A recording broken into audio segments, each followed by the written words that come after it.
Please get ready for the passage.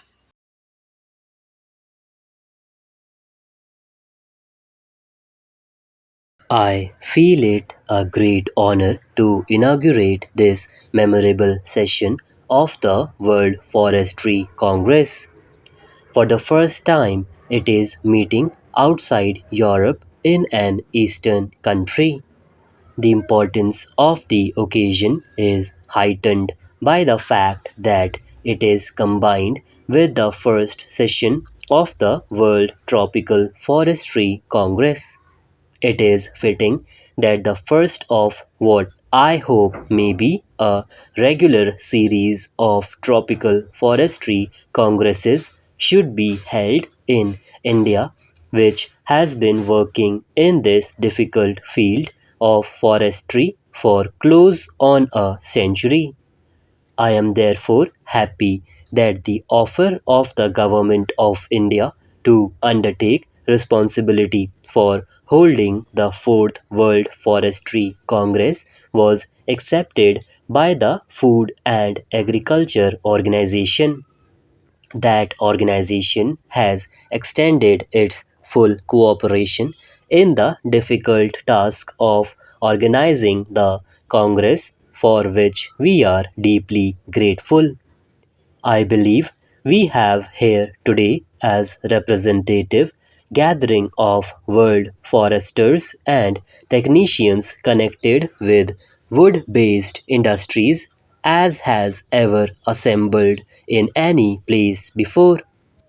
Delegates from 51 countries and representatives of a number of organizations such as the Food and Agriculture Organization, UNESCO, and ILO are present in this inaugural session.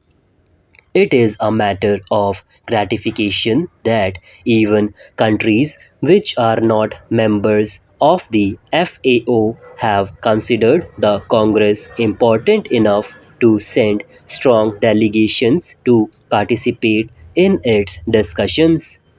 In the name of India, I extend to all the members of the Congress a most cordial welcome. Many of them have taken part in the excursions which were organized in the different parts of the country. I hope they have been able to see something of our forestry activities and of the art and culture of this ancient land. It is appropriate, I think, that the Congress meets at Dehradun, which is universally recognized as the headquarters of Indian forestry. The Forest Research Institute, in whose convocation hall we are assembled today, is one of the oldest institutions of research and education in the country, dating back as it does to 1878 when it started as a modest school for training forest rangers. During the three quarters of a century of its existence, it has played a leading part in the development of Indian forestry.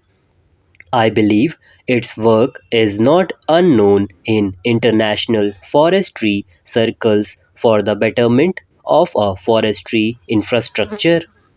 I observe that the Congress has a comprehensive agenda before it, and I note with satisfaction that tropical forestry figures prominently in it. The discussion will no doubt be of a technical nature, but if the recommendations which emerge from the discussions are to be fruitful, they must inevitably take note of administrative, budgetary, and social considerations. Forestry is not an end in itself. As an aspect of land utilization, its value and significance are exactly in proportion to the sustained contribution it makes to human welfare tangibly and directly through the produce that comes out of the forest and subtly and indirectly by protecting the soil and conditioning the climate, thereby sustaining the physical basis of life. Forests also provide a refuge and home for wildlife. In the end, they have a great recreational and aesthetic value. In India, the forests are closely bound up with our religious and spiritual heritage. Whatever function the forests perform, the touchstone and measure of their value should be human satisfaction. Wood is essential for human life as fuel, as a versatile structural material, and as raw material of many products which are indispensable to modern life. Forests are efficient agents for soil conservation, for flood control, and for stream flow maintenance. In principle, it should not be difficult for any country to work out the proportion that forests should occupy in its territory and the manner in which they should be distributed so that they may yield in full their productive and protective values. But hardly in any country would it be possible to secure a logically desirable and theoretically correct allocation of land to agriculture, pasture, and forestry because one is not planning on a clean slate, so to say. In an ancient country like India, the pressure of the human and cattle population on the soil makes the problem of obtaining sufficient land under forest one of peculiar difficulty. An approach to the target fixed can often be made by afforesting waste lands, by rehabilitation of waste woodlands, and by encouraging village forestry. There are, however, limits to what can be done in these directions.